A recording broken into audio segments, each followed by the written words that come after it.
Hello বন্ধুরা, good afternoon. তো আজকে আমি লাঞ্চ করছি এখন। তো এখানে দেখুন, এটা হচ্ছে ডাল শুকনো আছে, পেঁয়াজ কাঁচা লঙ্কা দিয়ে মেখেছি ডাল শুকনোটা। আর এটা হচ্ছে মিষ্টি কুমড়োর ডুবো দিয়ে আলু কাঠের বিচি দিয়ে করেছে। আর এটা হচ্ছে কি জাপানি পুঁটি না কি বলে, এই পুঁটি মাছ সর্ষে বাটা দিয়ে করেছি। আর এটা হচ্ছে আলু পটল। আর এটা হচ্ছে চাটনি।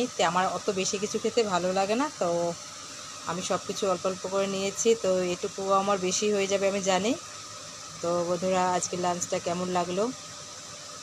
আর আমি লেজাটা নিয়েছি এই কারণ রাতে লেজা খেতে খুব অসুবিধা হয়। তো লেজাটা এখন দিনে বসে বসে শান্তিতে খাবো। লেজাটা আমারও খুব ভালো লাগে। তো রাতে খেলে রাগ করবে, বলবে কাটা একটু রাতে খেতে হবে না। তো দিনেই খেয়ে নিচ্ছে এর জন্য লেজাটা। আর পেটির মাছগুলো রাতে শান্তিতে বসে বসে খাবো। তো বন্ধুরা, কেমন লাগলো আজকের লাঞ্চটা। তো ভালো লাগলে লাইক কমেন্ট করবেন, শেয়ার করবেন। আর কার কার ভালো লেগেছে, তো বন্ধুরা এসে পড়ুন আমার বাড়িতে খেতে। তো একসাথে বসে লাঞ্চ করব।